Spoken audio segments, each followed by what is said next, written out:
Hey everybody, Mark here from EARTHBOARD. Hope everybody's doing good. Today I'm going to show you how to put together an EARTHBOARD and show you how easy it is to do it, and also point out some of the features and the accessories we offer to build your rig. So this is how it comes, all boxed up. Normally you get like a user's guide with pictures and everything, and frequently asked questions. You'll get your gravity boot tethers. We'll explain to you how these work and what a tether is if you don't know already. And you get a standard battery packaged with another tether called a battery tether. So we'll show you all that stuff. And you get a cool sticker. Everybody needs a cool sticker. Okay, so we just got our EBII-2 out of the box. People wonder what exactly do you get when you order an EBII-2. You get the board, 9 gravity boots to attach your pedals to. You get a standard battery, a battery tether to take power from the battery to the board, and 9 gravity boot tethers. All right, what I recommend you do once you pull it out of the box and you verify that you have all of the appropriate parts for it, take your battery, insert the battery tether, push the button on the upper left side. It's just a reset button, and it also shows you how much charge you have. You can see the 4 blue lights indicate that you have a full charge. Each one of those is 25% of a charge. We normally send our batteries out fully charged, but we recommend you charge them the night before, say overnight, before you do it. But if the battery has got a charge, which it should, take it, attach the battery tether, and then attach it to your board. And I don't know how well you can see it on the video, but we have power. You can see the blue light. Voila. So that means the board is powered, which is good. So then you can unplug it right here. That's what I normally do when I pull the battery. I don't pull this out. I like to pull it out from the board, but it doesn't matter. You can do it either way. Now I'm going to take my gravity boots off the board, and the way I do it is you sort of roll them. You know, you can't lift straight up because it's pretty strong, see? So just roll them off. Take all these guys off.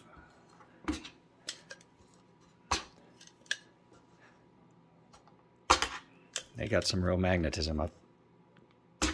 That's for sure. Quickly, before we get started on gravity boots and tethers and building the board, let's do a real quick overview of the board itself.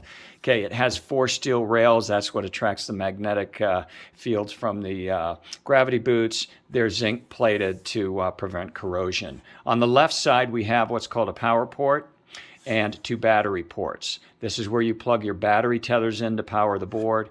This is where you can plug an AC adapter when you're not using the battery. You can also run power out using our LifeLine Tether to power a floor pedal, or you can even run power out using our LifeLine Tether to power another EARTHBOARD. Right here is the audio patch cable input for our crossboard patch cable, which is patented. You can run a patch cable underneath across the board. And so over on the right side, you can run it out of here, theoretically up to your top pedals, and we'll show you that in a minute. And this is the power port that's on the right side. So it's pretty straightforward, pretty clean setup, and let's get to building a board. Okay, let me tell you about the gravity boot. The gravity boot is a tray with a circuit built into it. Has red feet, silver feet. That's the bottom of the gravity boot, that's the top. Has a connector for connecting the pedal to the gravity boot. So we'll take a pedal. We'll put it on the gravity boot, like so, press it on there. Then we'll take our gravity boot tether. We recommend when you attach the tether, just pinch like so, and then run it up to the power of the pedal. So that's what you do on each pedal that needs assembly. The wider pedals you see over there, we'll talk about in a second. As you build the board, we recommend, before setting the next pedals down as you work your way, go ahead and insert your audio patch cables. It makes it much easier to pre-attach them and then slide your pedal onto the board. Grab the next pedal here. Much easier to do that, and no problem. You can keep your cables out of the way. Then we've got one here with a top-mounted patch cable. Not a problem. Have them pre-assembled like so, and then we just reach around, tuck that in, get our last pedal, do the same thing here. All right, we've got our first row done. You can space them out if you want. You can slide them, even though the magnetic force and attraction is pretty good, and adjust where you want those to be. Once the bottom row is done, I'm going to take the last output of my pedal on the lower left, and as we talked about, I'm going to run it into my crossboard patch cable input there. So my signal chain goes from right to left on the bottom row into the patch cable. We'll talk about the top row next. All right, we're going to do the top row now, but before I do that, I want to tell you about an accessory that we offer called an ISO boot or isolation boot. The ISO boot does two things. It can change the voltage coming from the gravity boot to the pedal, and it isolates the power as if there's no other pedals on the board but the pedal this is attached to. Think of it this way. If you have a power supply for your pedal board, some people buy those with individual outputs. It isolates the power to each pedal. That's what the ISO boot does. Not every pedal needs to be isolated. None of these need to be isolated. The pedals we chose for the top row are all digital pedals, and they have unique requirements. This particular pedal uses 12 volts of power, and it also is reverse polarity. So what we've done is we've put on a 12-volt ISO boot and a reverse polarity tether. We offer the reverse polarity tether, which, as you can see, does not have a red end on it, and it reverses the polarity going up to the pedal. The pedal is a little bit wider, as are the other two that are going to be on the top row, so we offer a dummy boot. A dummy boot has no electrical circuit into it, but it's made to stabilize wide pedals. So that's what we did with this one. The other thing I'm going to do, as I talked about before, is I will pre-attach a cable out of my pedal, and that way I have everything plugged in before I set it on the board. So set it right on the board, plug the input coming from the crossboard patch cable. And I did that with the other pedals as well. This is a digital pedal, requires isolation. Therefore, it's only 9 volts, so it's the same voltage as all these pedals. It requires 9 volts, but it requires isolation. So it's got an ISO boot on it and a dummy boot.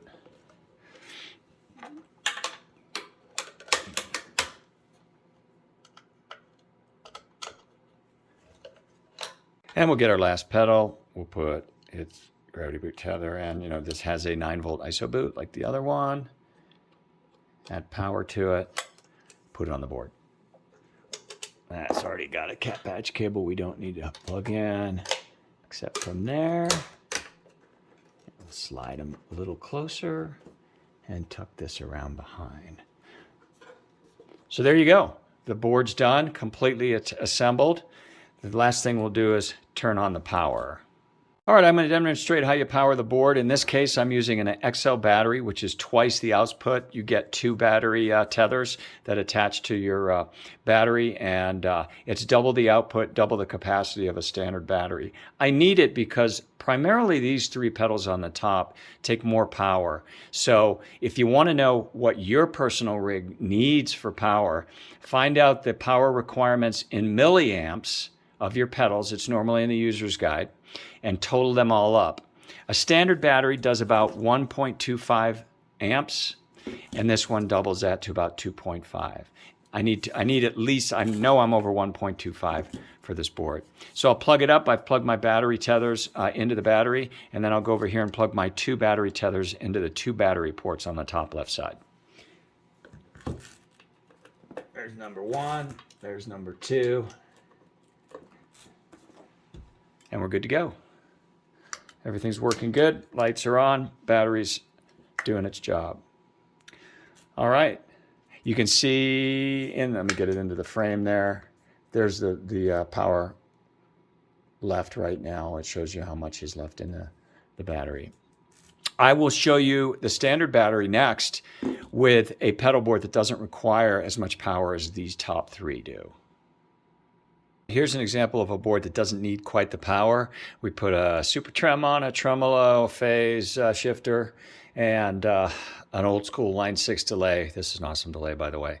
But we can take our standard battery using only one battery tether, plug it into the battery port over here, top left side, and it's powered. You can see by the lights going, all good to go. So your power requirements may determine which battery you want. When you purchase the board, we do offer an upgrade, a little bit less expensive for the battery, and it does come with the second battery tether.